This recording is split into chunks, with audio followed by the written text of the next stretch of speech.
नमस्कार, आप देख रहे हैं स्वदेश न्यूज का खास प्रोग्राम जनता मांगे जवाब। मैं हूं आपके साथ राखी। भाजपा 2014 से बंगाल पर फोकस किए हुए है। बंगाल की हिंसक राजनीति से लेकर कोलकाता के बड़े बाजार मार्केट के उद्योग धंधों पर भाजपा की नजर है। कोविड महामारी के बीच 2019 में हुआ पश्चिम बंगाल का विधानसभा चुनाव तृणमूल कांग्रेस और भारतीय जनता पार्टी के बीच हंगामेदार चुनावी घमासान के लिए जाना गया। प्रदेश में टीएमसी और भाजपा में मुख्य मुकाबले के बीच कांग्रेस और वाम दलों का गठबंधन भी चुनावी मैदान में था, लेकिन कांग्रेस गठबंधन का सूपड़ा साफ हुआ। चुनाव से पहले तृणमूल कांग्रेस में भगदड़ मची थी और कई बड़े नेता विधानसभा चुनाव से ऐन पहले पार्टी का दामन छोड़कर भगवा दल में शामिल हो गए थे। 2019 में 8 चरणों में कराए गए मतदान में जीत एक बार फिर तृणमूल कांग्रेस के हिस्से में आई, जबकि भारतीय जनता पार्टी प्रदेश की विधानसभा में उप विजेता बनकर उभरी। और इस बार भी भाजपा काफी पहले से बंगाल पर खास रणनीति से काम कर रही है। भाजपा की तरफ से अमित शाह खुद मैदान में है और उनके निशाने पर सिर्फ और सिर्फ ममता दीदी रहती हैं। देखा जाए तो नए बने विपक्षी दलों के इंडिया गठबंधन में भी बंगाल की बड़ी भूमिका है। टीएमसी और कांग्रेस जहां इंडिया गठबंधन में शामिल है, वहीं कांग्रेस और वामपंथी दलों की बंगाल में हालत खराब है। इंडिया गठबंधन का सबसे बड़ा सरदार बंगाल में टीएमसी है, जिसे टीम अमित शाह टक्कर देने की बात कर रही है।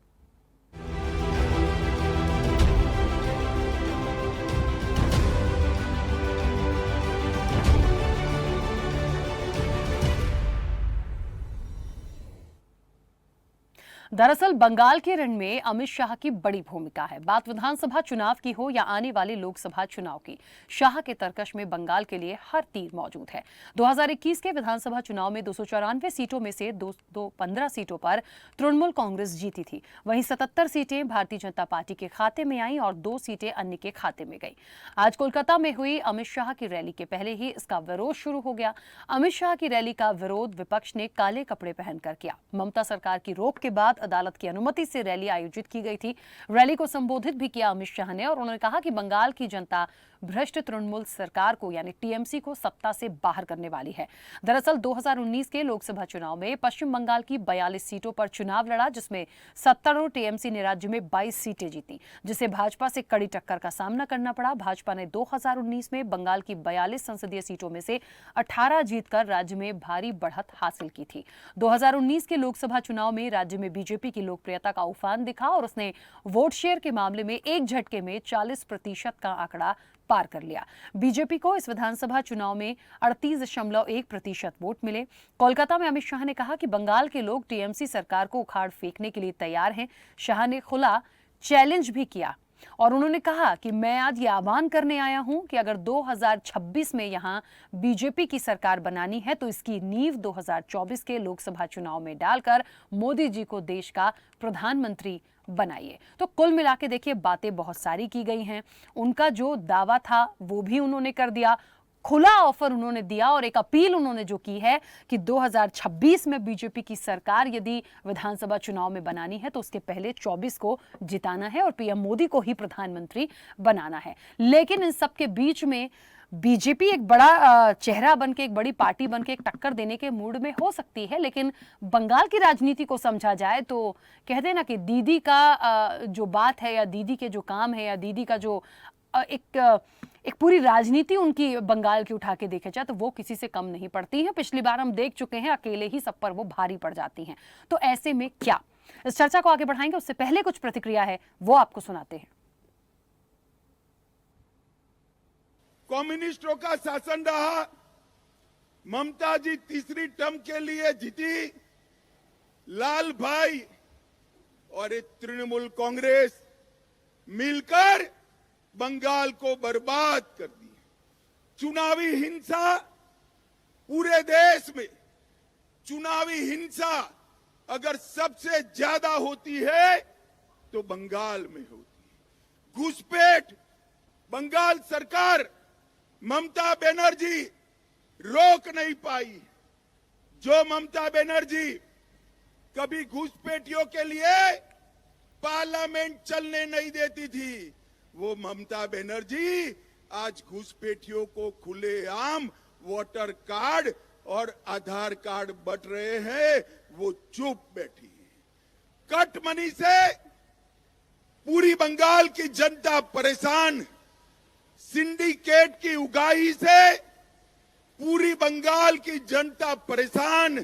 24 में मोदी जी को प्रधानमंत्री बनाना है या नहीं बनाना है? जोर से बोलिए, बनाना है या नहीं बनाना है? 26 में बंगाल में भाजपा सरकार बनानी है या नहीं बनानी है? तो ऐसी आवाज नहीं चलेगी।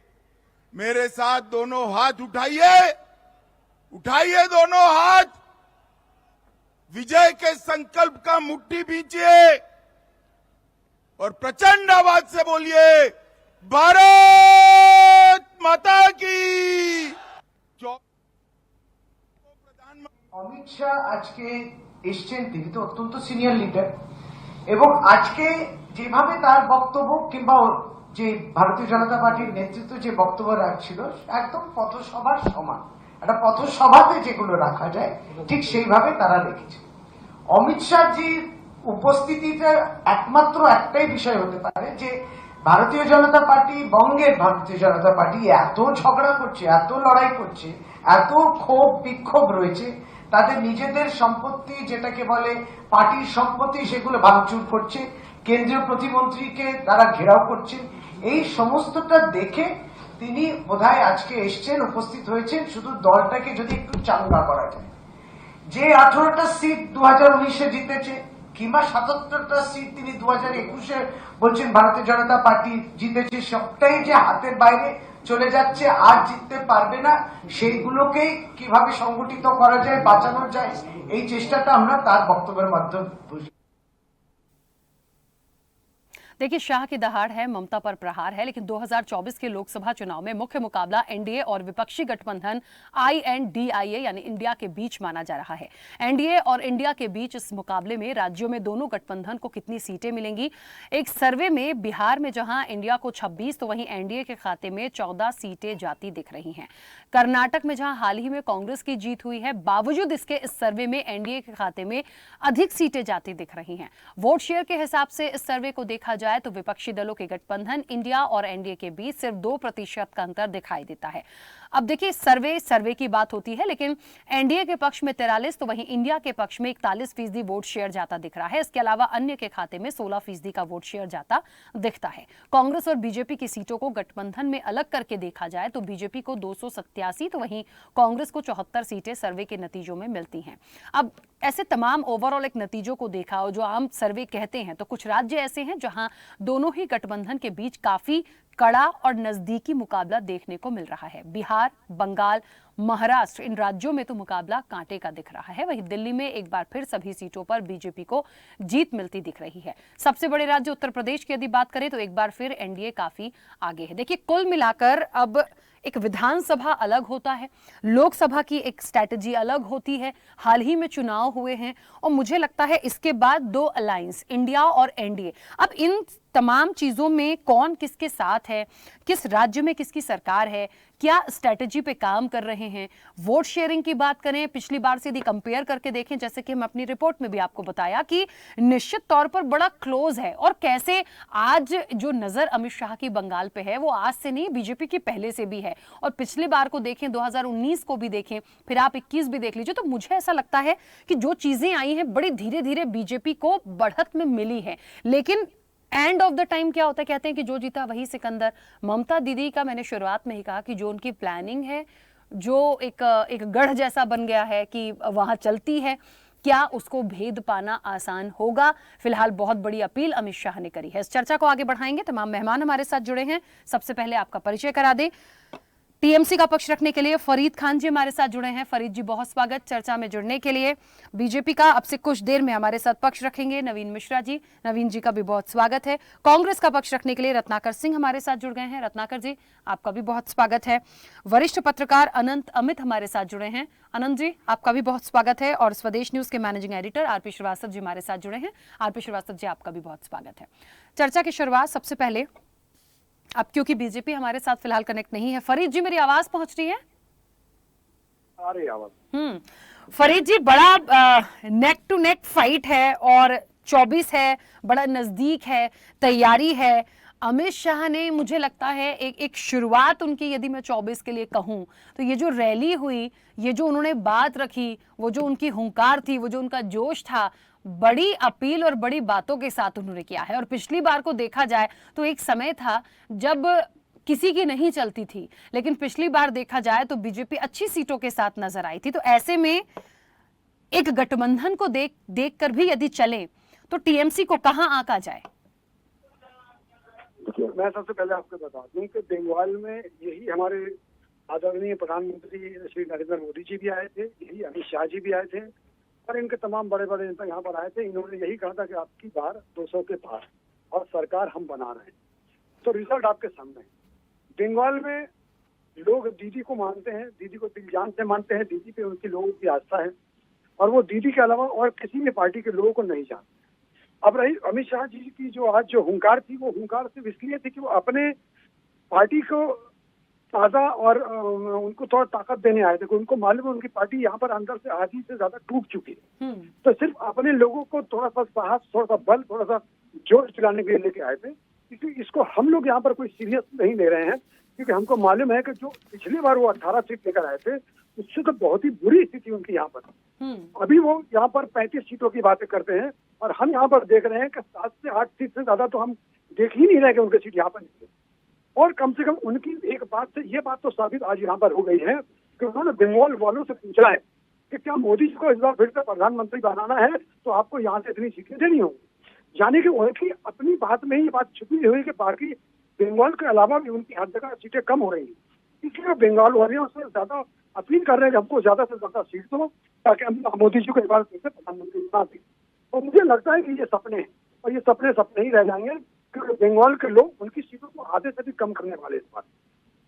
फरीद जी, 2019 के लोकसभा चुनाव की यदि मैं बात करूं, मुझे बताइए कि एक बीजेपी की, जो मैं क्या बोलूं, एक उनका काम करने का तरीका या उनका नेतृत्व या उनकी लोकप्रियता 40% का आंकड़ा पार किया था वोट शेयरिंग में। तो क्या ये टीएमसी के लिए खतरे की घंटी जैसा नहीं है? नहीं, हमारे बंगाल में देखिए, हम अगर खतरे की घंटी कोई भी किसी के लिए है तो वो ममता बनर्जी उन लोगों के लिए खतरे की घंटी है।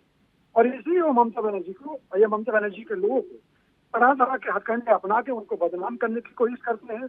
उनको तरह तरह के केसों में फंसाया जाता है, और कि किस तरह से ममता बनर्जी को बदनाम किया जाए, लोगों के बीच में उनकी छवि को बिगाड़ा जाए, हिंदुस्तान में उनकी छवि को बिगाड़ा जाए, ताकि वो कहीं आने वाले दिनों में प्रधानमंत्री की कैंडिडेट ना हो जाए। इसलिए तमाम कोशिशें की जा रही है ममता बनर्जी को बदनाम करने की, और इसी से हमारे बंगाल के लोगों को और हमारी पार्टी को और उत्साह और साहस मिल रहा है कि जरूर कुछ ना कुछ तो है जिससे हमें बदनाम किया जा रहा है। आपने देखा होगा हमारे कितने लोगों उठाकर सीबीआई का केस दिया गया, ईडी का केस दिया गया, उठाकर जेल में बंद कर दिया गया, साबित आज तक कुछ नहीं हो सका है, और अब तो लोग छूटने चालू हो गए हैं। आज भी हमारे कल्याण बंदोपाध्याय को जेल में रिहा किया। तो आप ये देखिए कि इनके हथकंडे नहीं है। बंगाल की जनता तो समझ गई है कि इन हथकंडों में हमको नहीं आना है, और ममता बनर्जी को हमें पूरी की पूरी सीटें देने का काम करना है। मुझे उम्मीद है। ये तो फरीद जी, खैर अब देखिए जनता जनार्दन का निर्णय होगा, लेकिन लगातार मुझे लगता है किसी को कम क्यों आके, यदि किसी के वोट परसेंटेज बढ़े हैं, कभी एक राज चलता था लेकिन वहां पर यदि कोई ग्रो करके आया है तो वो एक चर्चा का विषय निश्चित तौर पर बनता है। और इस बार तो इंडिया अलायंस की बात करूं मैं, एनडीए, तो ये तो बड़े मुख्य रूप से है 24 के लिए कि कितनी महत्वपूर्ण भूमिका निभाएंगे, और उन्हीं में से एक हिस्सा कांग्रेस का भी है। रत्नाकर जी, मेरी आवाज पहुंच रही है?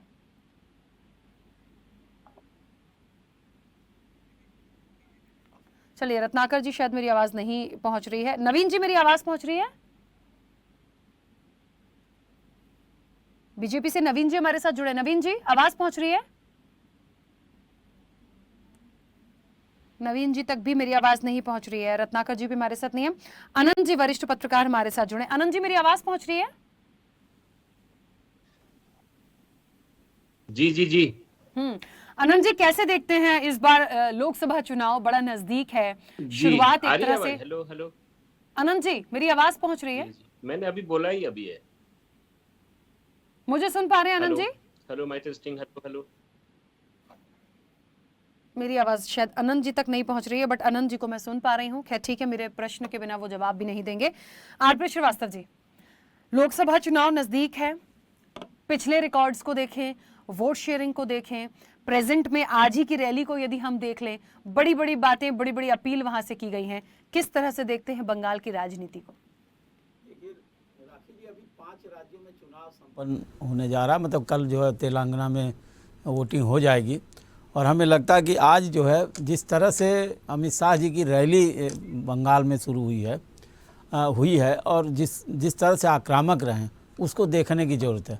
मतलब यह है कि भारतीय जनता पार्टी इन चुनाव परिणामों के 5 राज्यों के आने के पहले ही जो है एक तरह से आक्रामक हो गई है और 2024 की अपनी रणनीति बनाने में लगी। और वहाँ सबसे पहली रैली जो है अमित शाह ने इन चुनाव के बाद वेस्ट बंगाल में किया, जहाँ सीधे सीधे ममता बनर्जी पर हमला बोला है। अब ज़रा थोड़ा सा पीछे जाएं, आप देखिएगा कि एक टाइम ऐसा था कि वहाँ भारतीय जनता पार्टी का कोई अस्तित्व नहीं था और पहले जो एक तरह मार्क्सवादी पार्टी और उन्हीं की सरकार थी, उसको बेदखल करके ममता बनर्जी सत्ता में हाजिर। लेकिन 2019 के चुनाव में जिस तरह से भारतीय जनता पार्टी को बहुमत मिला, मतलब वो मिला, क्या नाम, जनता का आशीर्वाद मिला और उन्हें 18 सीटें मिली लोकसभा की। एक बहुत बड़ा जो है एक तरह से समझ लीजिए कि एक मैंडेट मिला, तो निश्चित रूप से उत्साहित थी भारतीय जनता पार्टी। लेकिन इसके बाद क्या हुआ कि अगले जो है विधानसभा चुनाव में भारतीय जनता पार्टी एक दूसरी बड़ी पार्टी तो जरूर बनी, लेकिन भारी बहुमत से ममता बनर्जी चुनाव जीती। अब सवाल ये उठता है कि बंगाल, बिहार और झारखंड, इन राज्यों को अगर एक तरह से देखा जाए तो यहाँ पर जो भारतीय जनता पार्टी की 2019 में जो भी सीटें मिली थी, कम से कम उतनी सीटें तो रिटेन करने या उनको अपने पास रखने की आवश्यकता होगी 2024 में, कम से कम, या उससे ज़्यादा हो जाए। और सवाल यह है कि बंगाल, बिहार एक तरह से एक सेंटर बन चुका है आज की डेट में भारतीय जनता पार्टी के लिए। आप देखिए जेडीयू जो है इनसे अलग हुआ, जिसको 16 सीटें मिली थी पिछले 2019 में, तो बड़े बड़े जो धड़े हैं जो उनसे हटे। और दूसरी बात है कि इंडिया अलायंस जब हुआ तो जो vote share Bharatiya Janata party को लोकसभा में था, मतलब वेस्ट बंगाल में, अब वहाँ कांग्रेस और जो है मार्क्सवादी पार्टी अगर वो जुड़ते हैं इंडिया गठबंधन में, जैसा कि कहा जा रहा है, तो एक बड़ा जो है बड़ी तगड़ी लड़ाई होगी वहाँ पर, जो है एक तरह से भारतीय जनता पार्टी और मतलब इंडिया अलायंस के। लेकिन सबसे बड़ी बात है राखी जी कि ये जो अलायंस है उसमें सीधा टारगेट कौन है?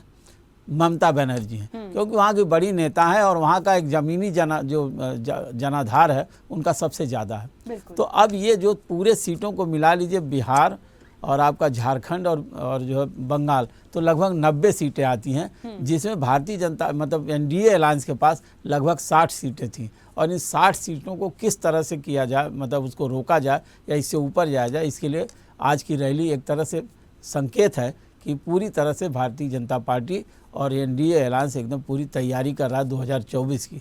और इवन विधानसभा चुनाव को देखेंगे तो भी एक तरह से जिस तरह से माना जाता है और राजनीतिक हल्के में कि सत्ता का सेमीफाइनल है, तो ये भी एक तरह से देखा जा सकता है कि जो चुनाव परिणाम आएंगे आने वाले दिनों में ये भी बड़ा प्रभाव डालेंगे। तो जो इस तरह का आज जो अमित शाह का जो भाषण था और जिस तरह से आक्रामक थे, ये इस बात का संकेत है कि भारतीय जनता पार्टी पूरी तैयारी कर रही है 2024 के चुनाव की। बिल्कुल। अनंत जी, मेरी आवाज पहुंच रही है? जी बिल्कुल बिल्कुल। अनंत जी, आपके नजरिए से एक वरिष्ठ पत्रकार हैं और मुझे ऐसा लगता है कि 24 के लोकसभा चुनाव में मुख्य मुकाबला ही यदि अब देखा जाए तो एनडीए और इंडिया अलायंस, विपक्षी गठबंधन जो है उसके बीच का माना जा रहा है। और तमाम सर्वे हैं जो आने शुरू हो जाते हैं, हमने अमूमन इलेक्शन के पहले देखा है, उसमें भी फिलहाल देखा जाए तो अलायंस की यदि मैं बात करूं, गठबंधन की बात करूं, तो इंडिया गठबंधन थोड़ा सा प्लस दिखता है मुझे एनडीए के मुकाबले। लेकिन एंड ऑफ द टाइम कहते हैं ना कि लास्ट में कुछ स्टेट्स की बात करें, चाहे हम उत्तर प्रदेश की बात कर ले, बिहार, बंगाल, महाराष्ट्र की बात करें, बड़ा कांटे का मुकाबला यहां से देखने को मिलेगा। क्योंकि लगातार जिस तरह से बीजेपी ने बंगाल की सियासत से मैं थोड़ा सा निकलूं तो ये अभी तक पूरी चर्चा में ये चीज आई है कि थोड़ा सा 2019 में जैसा वो ग्रो करके आई तो उनके लिए वो बहुत बड़ी बात थी, क्योंकि वहां पे कभी ऐसा बीजेपी की कोई चीज नहीं थी। और इस बार 24 के लिए तमाम चीजें जो आ रही हैं और जिस तरह से अमित शाह बंगाल पहुंचे और जो उनका बोलना हुआ, बोलते बोलते ये भी साफ हो गया कि 24 में पीएम मोदी ही प्रधानमंत्री बनेंगे अकॉर्डिंग टू अमित शाह, और 26 में भी सरकार बंगाल की बनानी है तो इनको चुन लीजिए। मतलब पूरा एक उन्होंने मैसेज ही क्लियर कर दिया आज। देखिए, निश्चित तौर पे राखी जी, जिस तरह से आरपी श्रीवास्तव साहब कह रहे थे, निश्चित तौर पे ये आगामी लोकसभा चुनाव का 5 विधानसभा चुनाव के बाद पहली सभा उन्होंने की है। हम जाते हैं 2014 में बंगाल, बिहार और झारखंड को मिला के टोटल 96 सीट लोकसभा की पड़ती है। बंगाल की 42 लोकसभा सीटों में 2014 के चुनाव में 17% भाजपा वोट लाती है और मात्र 2 सीट पे विजय हासिल करती है, और 2019 के चुनाव में 40% वोट लाती है भाजपा और 18 सीट पे विजय हासिल करती है। तो निश्चित तौर पे अमित शाह और भाजपा की पूरी रणनीति होगी कि 18 सीट को बंगाल में कैसे बचाएं। झारखंड के 14 में से 12 सीट पे एनडीए की भाजपा की जीत है।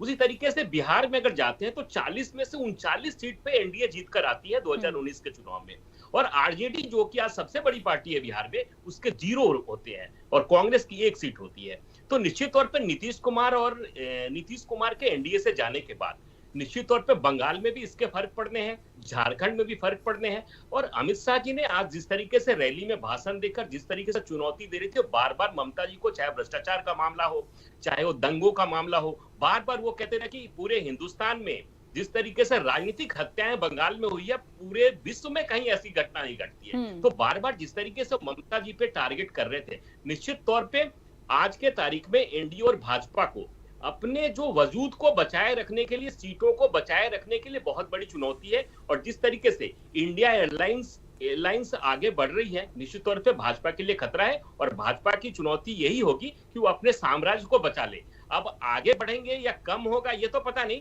लेकिन उनकी मूल बात जो है कि जो वजूद है 2019 का, उसको कैसे स्थापित करें, यही भाजपा के लिए बहुत बड़ी चुनौती है। बिल्कुल। रत्नाकर जी, मेरी आवाज पहुंच रही है?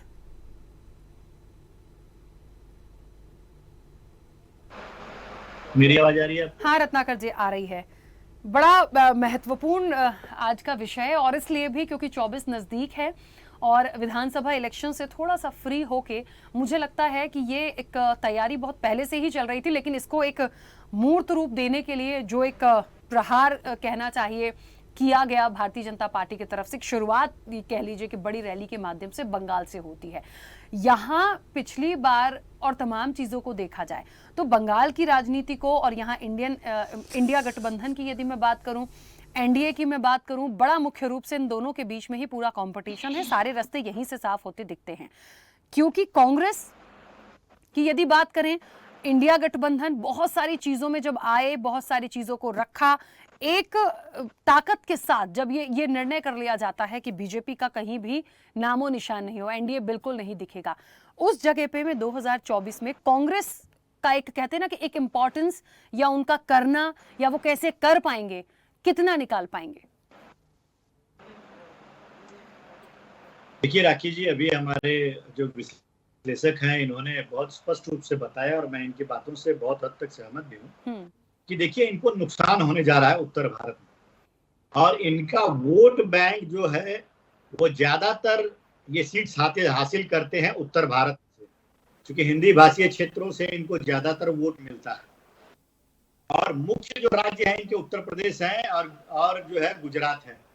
उसके बाद ये बिहार में अच्छा खासा वोट जीत कर आए थे। उत्तर भारत में अपने वर्चस्व को कायम रखना इनके लिए एक बहुत बड़ी चुनौती है। और जिस प्रकार से 2019 के बाद घटनाक्रम बदले हैं, जिस प्रकार से आपने देखा कि इनके बड़े घटक दल जो है इनका साथ छोड़कर चले गए हैं, निश्चित रूप से, और ये सबसे बड़ा राजनीतिक जो हलचल हुई है कि एक अलायंस बना है जिसका नाम इंडिया रखा गया है, और इनसे जो नाराज घटक दल हैं सब एक साथ एकजुट हो गए हैं, जिसमें कांग्रेस पार्टी लीड करके आगे बढ़ रही है। और जो वोट बिखरे पड़े थे वो सारे वोटों को एकत्रित करके और चुनाव लड़ने की हम कवायद कर रहे हैं। तो इनके लिए एक बहुत बड़ा एक सबब जो है बनने जा रहा है कि किस तरह से इस बड़ी चुनौती को वो पार पाएंगे।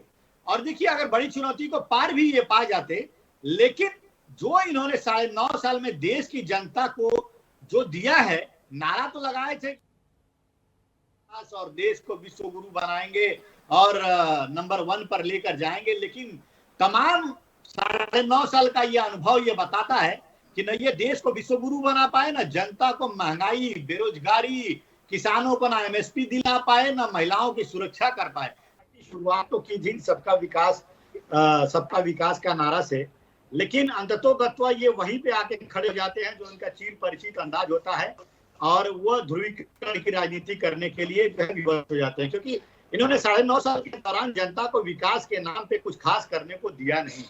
जनता को आज जूझ रही है महंगाई, बेरोजगारी जैसे जो मुद्दे हैं जो जनता से जुड़े हुए हैं, उन मुद्दों पे भारतीय जनता पार्टी कहीं न कहीं विफल हो चुकी है। तो आज मजबूरी में इनको फिर से अपना वही एजेंडा लेकर चलना पड़ रहा है। देखिए, जब जब चुनाव आता है, चाहे वो राज्यसभा का हो चाहे लोकसभा का हो, चुनाव नजदीक आते ही ये कहने लगते हैं, सीएए की बात करने लगते हैं, एनआरसी की बात करने लगते हैं, वन नेशन वन पेंशन की बात करने लगते हैं, कॉमन सिविल कोड की बात करने लगते हैं। लेकिन मैं पूछना चाहूंगा भारतीय जनता पार्टी से, भाई आप कहते तो हैं कि करेंगे करेंगे करेंगे, लेकिन 9.5 साल में आप सत्ता में रहे, आप करेंगे नहीं। आप अभी 3-4 महीने बचे हैं, कब करेंगे? आप सत्ता से जब बेदखल होंगे तब करेंगे। कहीं ना कहीं ये जनता को गुमराह करके और वोट बैंक साधने की ये राजनीति है। और वह पार्टी भ्रष्टाचार का आरोप लगा रही है कि दूसरे विपक्षी पार्टियों के ऊपर, जो स्वयं में भ्रष्टाचार के ऊपर भ्रष्टाचार में लिप्त है। देखिए राखी जी, मैं एक चीज कहना चाहूंगा कि आप आरोप लगाने से आपके दामन साफ पाक नहीं हो जाते हैं। आपके दामन जो पहले ही भ्रष्टाचार में जो है सने हुए हैं। आप कटमनी की बात कर रहे हैं, 40% कटमनी तो आप कर्नाटक में लेते थे, और उस कटमनी पे जनता ने आपको कैसा आईना देखा है, सबने देखा कि भ्रष्टाचार वाली सरकार को 40% सरकार वाली को जो है सत्ता से बेदखल कर दिया। वैसे ही कटमनी आप 50% मध्य प्रदेश में ले रहे थे, वहां पे भी जनता 3 दिसंबर को बता देगी किस तरह से आपको बेदखल कर दिया। तो स्वयं जो है ये भ्रष्टाचार में लिप्त है, दूसरों पे आरोप लगाते हैं। तो जनता ये समझ चुकी है कि आप जनता को गुमराह कुछ दिन कर सकते हैं, परमानेंट गुमराह नहीं कर सकते हैं। अंततोगत्वा जनता यही देखती है और समझती है और जानती है कि आपने जनता के हित में कितना काम किया है। जनता के हित में काम करते जी। चलिए ठीक है, वापस आऊंगी। चलिए, नवीन जी तक शायद मेरी आवाज नहीं पहुंच रही है। बहुत महत्वपूर्ण है भारतीय जनता पार्टी की आज बात और प्रतिक्रिया, इसलिए भी क्योंकि हुंकार भरने के लिए उनके नेतृत्व के, बीजेपी के नेतृत्व के बड़ा चेहरा, बड़े लीडर वहां पहुंचे थे, और उन्होंने जो बातें कही हैं, और जिस तरह से 2019 फिर 21 ऐसे देखते चले तो बीजेपी का एक ग्राफ थोड़ा सा उन्होंने बढ़ाने की कोशिश की और बढ़ा भी है। अब नेक टू नेक फाइट यहाँ 24 के लिए दिखती है, तो मुझे लगता है बीजेपी की प्रतिक्रिया महत्वपूर्ण है। खैर, उनको दोबारा से कनेक्ट करने की कोशिश लगातार कर रहे हैं। फरीद जी, जैसा कि आप कह रहे थे कि खतरे की घंटी भारतीय जनता पार्टी नहीं है, लेकिन बीजेपी के लिए ममता दीदी जरूर खतरे की घंटी हैं। लेकिन एक बात बताइए कि क्या स्ट्रैटेजी होगी? आज तो कुछ खबरें इस तरह की भी थी कि शायद रैली होने ही नहीं देना चाह रही थी टीएमसी या बंगाल में, लेकिन कुछ परमिशन लगी है, अदालत से तमाम चीजें हुई हैं, उसके बाद ये रैली हुई। तो क्या मतलब जो कहा अमित शाह ने, या जो कहती है बीजेपी कि एक गुंडई राज है, ममता दीदी की एक वो चलती है कि उनके सामने किसी की चलेगी नहीं, उन्होंने खुला ये भी कहा कि घुसपैठियों को आपने तमाम लोगों को शरण दे के रखी है, जिनका काम होना है, इसीलिए सीए को लागू होने नहीं दे रही है। क्या ये सब ठीक है? देखिए, सबसे पहली बात तो रैली नहीं होने दे रहे थे, वजह ये है कि पुलिस ने उनको परमिशन नहीं दिया था। परमिशन क्यों नहीं दिया था? ये हार्ट ऑफ द सिटी जो जहाँ पर है, पूरे कलकत्ता के रास्ते जाम हो जाते हैं, बंद हो जाते हैं, इस तरह के पुलिस ने परमिशन देने से इनकार कर दिया था। मगर ये हाईकोर्ट गए, हाईकोर्ट माननीय हाईकोर्ट ने उन्हें परमिशन दी और राजनीति मीटिंग की। तो हम समझ रहे हैं कि एक फ्लॉप मीटिंग थी। अगर वो इस भीड़ को देखकर इतने उत्साहित हैं, तो इसकी 4 गुना ज्यादा भीड़ हमारी 21 जुलाई को थी, तो हमें उससे ज्यादा उत्साहित होना चाहिए, और हम उत्साहित रहते हैं। अब रही बात, आप पूछिए यहाँ पर परमिशन क्यों नहीं दी जा रही थी, हालांकि उसका प्लान तो पुलिस करेगी, मगर मैं थोड़ा सा आपको बता देना चाहता हूँ। ममता बनर्जी को यहाँ पर फरीद जी, आपकी आवाज ठीक से नहीं आ रही है, काफी डिस्टर्बेंस है, मैं प्रॉपर सुन नहीं पा रही हूँ। अभी आ रही है? अभी हेलो, मुझे लग रहा है कुछ शायद टेक्निकल इशू है। एक बार दोबारा से कनेक्ट करें आपको, क्योंकि प्रॉपर तरीके से मैं नहीं समझ पा रही हूँ, काफी कट कट के आ रही है आवाज। जी प्लीज दोबारा। ठीक है, बिल्कुल। नवीन जी हमारे साथ जुड़ गए हैं क्या? नवीन जी, मेरी आवाज पहुंच रही है? बिल्कुल, मैं सुन। हाँ नवीन जी, काफी देर से कोशिश कर रहे हैं, बड़ा महत्वपूर्ण थी आपकी प्रतिक्रिया। और मैं सीधा सवाल लूंगी, 2019 की बात करें, 21 की बात करें, ये बात अच्छा है कि 40% के एक वोट शेयर को लेके बीजेपी ने एक अच्छी बढ़त बनाई। जिस तरह से अमित शाह बंगाल के दौरे पर एक नजर जो 24 को साधने की है, क्योंकि उन्होंने खुले मन से खुद ही कहा है कि 26 में बीजेपी की सरकार यदि बंगाल में बनानी है तो 24 में पीएम मोदी को प्रधानमंत्री बनाना है, उन्होंने साफ तौर पर कहा। लेकिन जिस तरह से बंगाल के समीकरण हैं और एनडीए और इंडिया गठबंधन की मैं बात करूं तो इन्हीं के बीच में कांटे की टक्कर भी है। बहुत सारे स्टेट्स हैं, चाहे महाराष्ट्र की बात हो, बिहार हो, बंगाल हो, यहां से चीजें बड़ी टफ मानी जा रही हैं। तो बीजेपी को देखिए, तमाम सर्वे में प्लस जरूर दिखेंगे, लेकिन इतनी राह आसान नहीं लगती।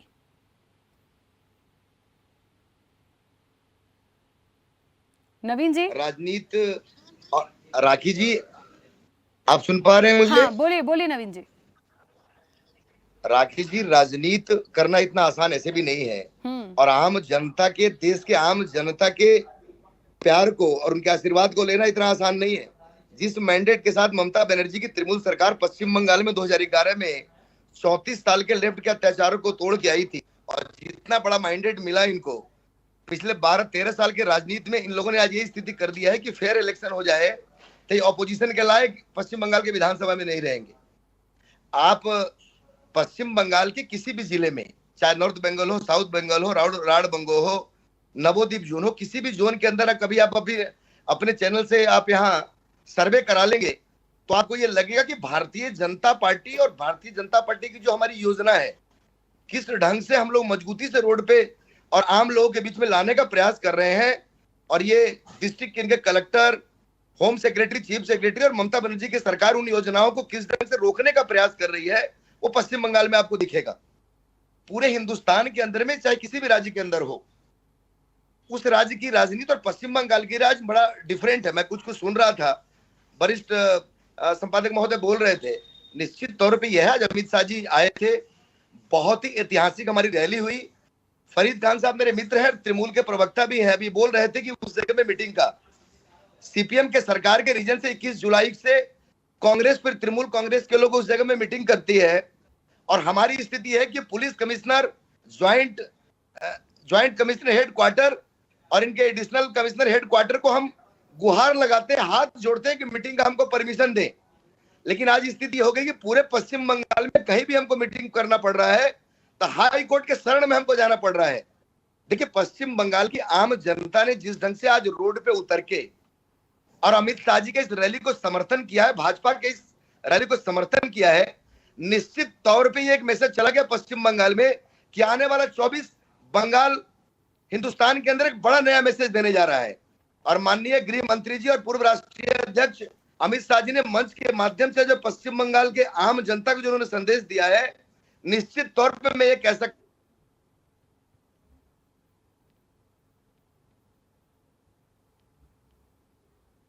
नवीन जी, आपकी आवाज चली गई। नवीन जी शायद डिस्कनेक्ट हो गए हैं, पर काफी कुछ बात रख रहे थे। ठीक है, इस चर्चा को आगे बढ़ाऊंगी। फरीद जी, आवाज पहुंच रही है? जी हाँ। हाँ फरीद जी, आप कुछ कह रहे थे, अपनी बात को पूरी कीजिएगा। नवीन जी तो कह रहे हैं कि हाथ पैर जोड़ने पड़ गए हैं, मीटिंग करा लेने दीजिए, मीटिंग हो जाने दीजिए, लेकिन इतना बड़ा एक ऐसा शासन है ममता बनर्जी का बंगाल में कि वो कुछ करने देना नहीं चाहती। बड़ी मुश्किल से अदालत की शरण लेनी पड़ी। ये तो ऐसा वो एक कहते हैं ना कि मुहर लगा रहे बंगाल के नाम पर कि वहां तो मतलब कोई ऐसे घुसेगा ही नहीं। ये तो जितना बंगाल को और बंगालियों को बदनाम करते हैं, मेरा उतना ही फायदा मिलता है। बिकॉज बंगाल के लोगों को तो जितना बदनाम करोगे, बंगाल के लोग बहुत सेंसिटिव होते हैं। बंगाल के लोगों को जितना बदनाम करते हैं, जिस तरह पिछली बार उन्होंने आके दीदी और दीदी के नाम पे लोगों को, दीदी को भड़काने के, छेड़ने की कोशिश की थी। बंगाल की महिलाओं ने उसको अच्छे से नहीं लिया था और उसका फायदा हमको ही मिला। खैर, ये गलतियां करते रहेंगे तो मुझे फायदा मिलता रहेगा हमें लोगों को। इनका बहुत बहुत धन्यवाद। मैं ये कह रहा था कि 21 जुलाई की मीटिंग कोलकाता पुलिस ने क्यों नहीं की, उसकी वजह यह है कि ये कोलकाता का मेन इलाका है, मेन शहर है, जहाँ से हर तरह के रास्ते जाते हैं। पूरे दिन का कोलकाता का जो वाहन का जो चलन वो बंद हो जाता है। अब ये कहेंगे कि आप 21 जुलाई क्यों करते हैं, तो हमारे साथ 21 जुलाई का एक महत्व यहाँ पर जुड़ा हुआ है कि जब 34 साल की जो जहाँ पर सांस लेना मुश्किल था, अपनी सोच से सोचना मुश्किल था, उस दरमियान में ममता बनर्जी सीपीएम के 34 साल के राज को तोड़कर आई हैं, जिनसे अकेले लड़ी हैं। इसी जगह पर जब 21 जुलाई को हमारे यहाँ पे युवा कांग्रेस के लोग प्रतिवाद कर रहे थे तो पुलिस ने गोलियां चला के 13 लोग हमारे वहाँ पर शहीद हो गए थे। उन्हीं की याद में यहाँ पर 21 जुलाई को मीटिंग की जाती है, शहीदों को नमन किया जाता है। इसलिए बाकी इनके साथ, बीजेपी के साथ तो ऐसा कोई इतिहास है नहीं, बीजेपी का क्या इतिहास है, इसलिए उनको नहीं दी गई थी। बाकी उन्होंने कोर्ट में अपना क्या पक्ष रखा, क्या हुआ, कोर्ट ने उनको बाशर्त कुछ शर्तें रखने के बाद उनको ये इजाजत दी थी। खैर अच्छी बात है। लेकिन दूसरी बात यह है कि हमारे दोस्त, हमारे मित्र नवीन जी जब यहाँ की आज की मीटिंग को लेकर इतने ज्यादा उत्साहित हैं, तो मैं समझता हूँ कि बंगाल के लोगों को खास तौर से तृणमूल के कर्मियों को, खास हम जैसे छोटे कर्मियों को इससे ज्यादा उत्साह और मिल रहा है कि जब एक ही आज भीड़ से ये उत्साह है तो इसकी 4 गुना ज्यादा भीड़ 21 जुलाई को हमारी थी। तो हम इनसे ज्यादा उत्साहित हैं और रहेंगे, और इनका बहुत बहुत शुक्रिया कि इन्होंने हमको ये उत्साह दिलाया। ठीक है नवीन जी, अपनी बात रखिएगा, एक बार फिर से जुड़ गए क्योंकि आपकी बात भी अधूरी रह गई थी। आप मुझे सुन पा रहे हैं? राखी जी सुन पा रहे हैं? हाँ नवीन जी बोलिए। फरीद जी भी आपको सुन रहे हैं, मैं भी आपको सुन रही हूँ। फरीद खान साहब से ये पूछिए, और देश की जनता आपको चैनल को देख रही है, 21 जुलाई को 12 से 13 कांग्रेस के कार्यकर्ता शहीद हो गए थे इसी राइटर्स बिल्डिंग में, लेफ्ट फ्रंट की सरकार में। लेकिन जिस ढंग से इन लोगों ने शहीद दिवस को एक उमंग दिवस के रूप में बदल दिया है, वो पूरी पश्चिम बंगाल की जनता देख रही है। आपके तमाम इंडिया के चैनलों पे, चाहे वो जी टीवी हो, एबीपी हो, आज तक हो, सिद्धेश्वर, तमाम चैनलों पे ये आई थी। इनके तमाम लोग नाचते गाते बैंड बाजा के साथ आकर के शहीद दिवस मना रहे हैं। शहीदों को श्रद्धांजलि देने के बजाय ये इतने ज्यादा उन्माद हो गए अपनी सरकार में, और ये शहीदों के लाश पे बैठ के 21 जुलाई में राज्य के आम जनता को डराने का काम करते हैं। पुलिस के साथ में नवीन जी, मैं इसका जवाब लूंगी, लेकिन मुझे ये बताइए कि जो मुख्य मुकाबला एनडीए और विपक्षी गठबंधन इंडिया के बीच है, इंडिया गठबंधन को एनडीए किस तरह से देख रहा है? पिछले बार को भी आप ओवरऑल देख लें, हम पिछले बार के वोट परसेंटेज देख लें, हम अभी की प्रेजेंट की, बहुत सारी चीजों का देखिए कंक्लूजन होता है, जो सारी चीजें निकल कर आती हैं। सिर्फ किसी एक स्टेट या एक चीज की बात नहीं होती। राखी जी, कल तेलंगाना का इलेक्शन है और 3 तारीख को रिजल्ट है। 3 तारीख के रिजल्ट के दिन ये साबित हो जाएगा कि आने वाला रास्ता किधर जा रहा है। और ये बेफिक्र रहे, अब देश में हमने काम किया है, प्रधानमंत्री जी के लीडरशिप में दुनिया के अंदर जो हमने एक भारत का सम्मान को बढ़ाया है, देश के 140 करोड़ आम नागरिकों के साथ साथ जो गरीब तबके के लोग हैं, मजदूर तबके के लोग हैं, उनके साथ जो हमने सम्मान, जो हमने देश में देने का काम किया है, संविधान के रक्षा के लिए जो भारतीय जनता पार्टी की सरकार पूरे देश में 140 करोड़ नागरिकों को एक मंच पे लाके राष्ट्रवाद को जिस ढंग से आगे बढ़ाया है, निश्चित तौर पे एनडीए गठबंधन और प्रधानमंत्री के नेतृत्व में हम 400 सीट लेकर के 2024 में अपनी सरकार बनाएंगे। एक बात अभी आपने बोली कि 3 को नतीजे आएंगे और उसके बाद समझ में आ जाएगा कि किस तरफ रास्ता जा रहा है। तो मतलब ये बताइए कि तमाम जो सर्वे हैं, मैं व्यक्तिगत किसी एक चैनल या एक किसी एजेंसी की बात नहीं करूंगी, ओवरऑल जो सब जगह से सुनी जो खबरें हैं, जो सर्वे हैं, वो तो कांग्रेस की सरकार बनवा रहे हैं। तो फिर रास्ता किसकी तरफ है? जी, देश ने बहुत सारे सर्वे देखे हैं, आपके चैनल के सर्वे भी हम लोगों ने काफी बार देखे हैं। सर्वे और रिजल्ट आने के दिन तक क्या क्या परिणाम देश में आते हैं, या आप सब लोगों को पता है। सीनियर पत्रकार हैं, 2 वरिष्ठ पत्रकार ऑलरेडी स्क्रीन पे सामने हैं। आप एकदम बेफिक्र रहे, राजस्थान हो, चाहे आप जहां मध्य प्रदेश में भोपाल में है, मध्य प्रदेश हो, या बगल में छत्तीसगढ़ है, या नॉर्थ ईस्ट में एक है, और कल हैदराबाद में इलेक्शन है तेलंगाना का। 3 तारीख के दिन आप रिजल्ट देखेंगे कि हिंदुस्तान के राजनीति के अंदर में भारतीय जनता पार्टी और उनके गठबंधन किस मजबूती के साथ देश के अंदर किन किन राज्यों में सरकार बना रहे हैं। ठीक है, हम एकदम आश्वस्त हैं, चाहे राजस्थान हो, चाहे मध्य प्रदेश हो, या छत्तीसगढ़ हो, या हमारी बहुत अच्छी रिजल्ट तेलंगाना में कल के मतदान के बाद होने जा रहा है। हम निश्चित तौर पर आश्वस्त हैं कि देश के आम नागरिकों का जो 5 राज्यों में इलेक्शन है, उसमें हम मजबूत बढ़त बनाएंगे, और हमारी एक मजबूत सरकार हमारे जो राज्य के नेता है उनके नेतृत्व में बनेगी, और एक मजबूत मुख्यमंत्री इन राज्यों में हम देने जा रहे हैं। ठीक है, चलिए आनंद जी, मुझे ऐसा लगता है, बीजेपी को ऐसा लग रहा है, ऐसा हम पहले भी जब चर्चा कर रहे थे तो ये बात आई थी अमूमन कि जो भी विधानसभा चुनाव अभी हमारे हुए हैं, इनके जो नतीजे होंगे, जो रिजल्ट होगा, उसका बहुत प्रभाव 24 में दिखेगा। कहा ही जा रहा था कि 24 की जो राह है, वो जो भी चीजें सामने लाएगी वो 24 में, 23 की जो चीजें हैं, रिजल्ट हैं, वो 24 में बहुत सारी तस्वीरों को साफ करेंगे। यहाँ बीजेपी खुद इस चीज को मानती है। अब बात वहीं आ गई कि बीजेपी हो या कांग्रेस हो, लेकिन जिस तरह से सर्वों पे चले जाएं, ठीक है, मैं ये नहीं कह रही कि सारे सर्वे बिल्कुल एकदम सही आएंगे, लेकिन फिलहाल एक पॉइंट पे यदि हम जाएं कि जैसे कि इंडिया को तमाम सर्वों में इंडिया गठबंधन जो है वहां उनको 26 दिखती है, तो एनडीए के खाते में 14 सीटें दिखती है। तो ऐसे यदि हम चलें और दूसरे स्टेट्स में कांग्रेस यदि प्लस में आती है, तो मुझे लगता है इंडिया गठबंधन को तो सीधा सीधा फायदा है। राखी जी, अभी अगर हम गठबंधन की बात करें, इंडिया गठबंधन में जिस तरीके से 5 राज्यों के चुनाव में आरपी श्रीवास्तव साहब बहुत नजदीक से मध्य प्रदेश के चुनाव को इन्होंने देखा है, और सपा जैसी पार्टी को, मुझे याद है कि आरपी श्रीवास्तव साहब ने सपा जैसे पार्टी के पार्टी को भी विधायक बनवाया, कहां पर, मध्य प्रदेश में।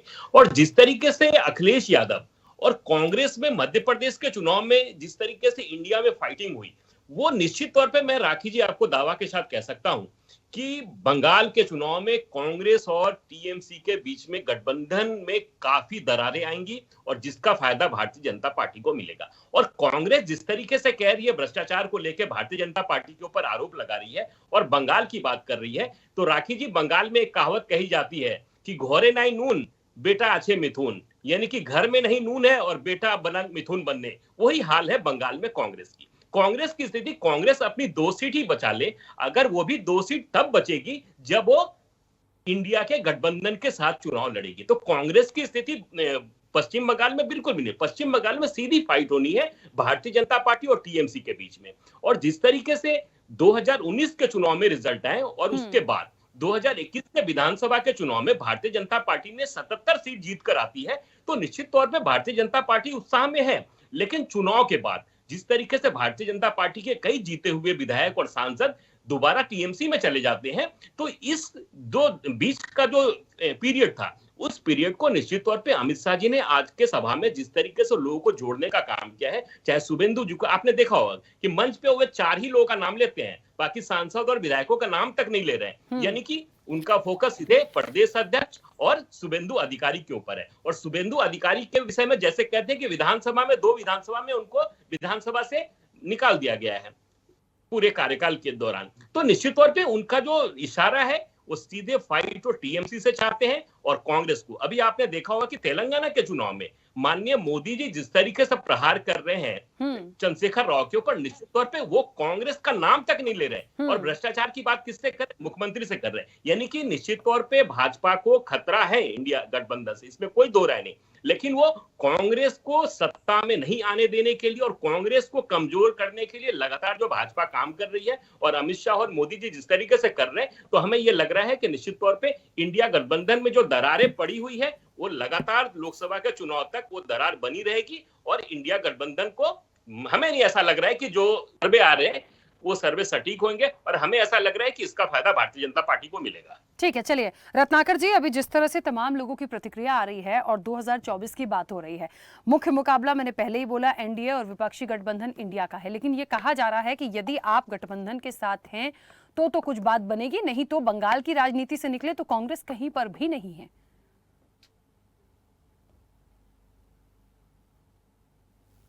रत्नाकर जी, मेरी आवाज पहुंच रही है?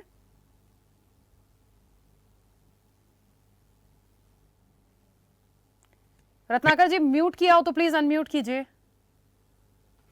मेरी आवाज मिल रही है आपको? हाँ, पहुंच रही है। मेरा प्रश्न सुना हो तो प्लीज आंसर कीजिएगा। हाँ, आपका सुना मैंने। मेरे अभी साथी पैनलिस्ट ने कांग्रेस के बारे में कहा कि कांग्रेस जो है पश्चिम बंगाल में कमजोर है, कांग्रेस इधर कमजोर है, वहां कमजोर है।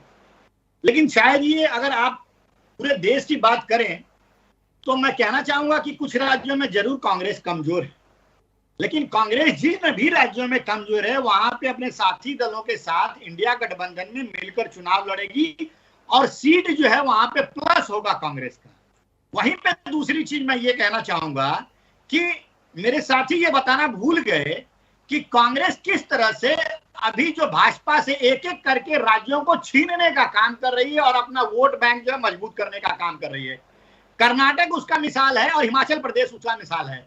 और अभी जो 5 राज्यों के चुनाव जो हो रहे हैं उसमें मध्य प्रदेश भी भारतीय जनता पार्टी से छीनने वाले हैं और तेलंगाना भी बीआरएस से छीनने वाले हैं। कहने का मतलब ये है कि आज जो कांग्रेस की स्थिति है वो दिन प्रतिदिन मजबूत होती जा रही है। वहीं पे भारतीय जनता पार्टी की स्थिति आप देख लीजिए, मैंने अपने पहले स्टेटमेंट में भी कहा कि जिस तरह से ये उत्तर भारत की पार्टी मानी जाती है और उत्तर भारत में किस तरह से इनके जो घटक दल हैं, बड़े घटक दल, वो इनका साथ छोड़ते जा रहे हैं, तो इससे उत्तर भारत में भी स्थिति इनकी कमजोर हुई है। वहीं पे कांग्रेस की स्थिति मजबूत हुई है और ये दक्षिण भारत में भारतीय जनता पार्टी तो बिल्कुल साफ हो चुकी है। आप कई राज्यों में, केरला हुआ, तमिलनाडु हुआ, कई राज्यों में तो ऐसी परिस्थिति है कि इनका खाता तक नहीं खुला, एक भी सांसद नहीं है। तो आप ले देखिए, गढ़ बचा था कर्नाटक का, जहां पे इनको उम्मीद थी कि हम जीत के आएंगे, वो भी ये हार चुके हैं। तो दक्षिण भारत में पूरी तरह से इनका बया हो चुका है। उत्तर भारत में इनकी स्थिति दिन प्रतिदिन कमजोर होती जा रही है। वहीं पे कांग्रेस की स्थिति गठबंधन दलों के साथ जहां पे कमजोर है वहां पे मजबूत होती जा रही है। दक्षिण भारत में हमारी स्थिति दिन प्रतिदिन और मजबूत होती जा रही है। रत्नाकर जी, बीच में रोकूंगी, समय हो गया है। आरपी श्रीवास्तव जी, बहुत कम शब्दों में बहुत संक्षिप्त प्रतिक्रिया।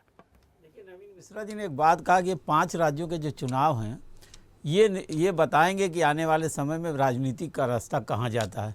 बिल्कुल उन्होंने सही स्वीकार किया है और 3 तारीख को देखना होगा राखी जी की क्या परिणाम आते हैं। एक बात तो ये है।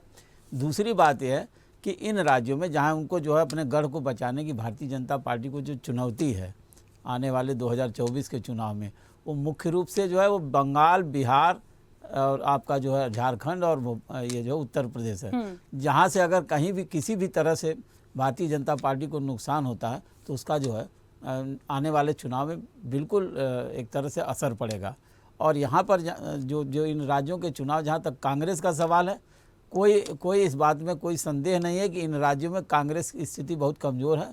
लेकिन अगर ये अलायंस, जैसा कि अमित जी बोल भी रहे थे, अनंत अमित, कि अगर दरार उस तरह से बनी रही तब तो फ़ायदा मिल सकता है। लेकिन किसी तरह से लगता है कि ये दरार इन दलों में तो हमको नहीं लगता कि आने वाले समय में होगी। 2024 जिस तरह से भारतीय जनता पार्टी इन दलों के ऊपर आक्रामक है, ईडी, सीबीआई और आईटी वगैरह रेड करवा करके और इनको परेशान कर रही है, जिसकी भुक्तभोगी जो ममता बनर्जी भी हैं, आप समझिए बिहार में हैं। तो इन सारी चीज़ों को अगर देखा जाए तो कम से कम ये लोग ज़रूर इकट्ठा होंगे। बाकी हो सकता है कई दल ना हो।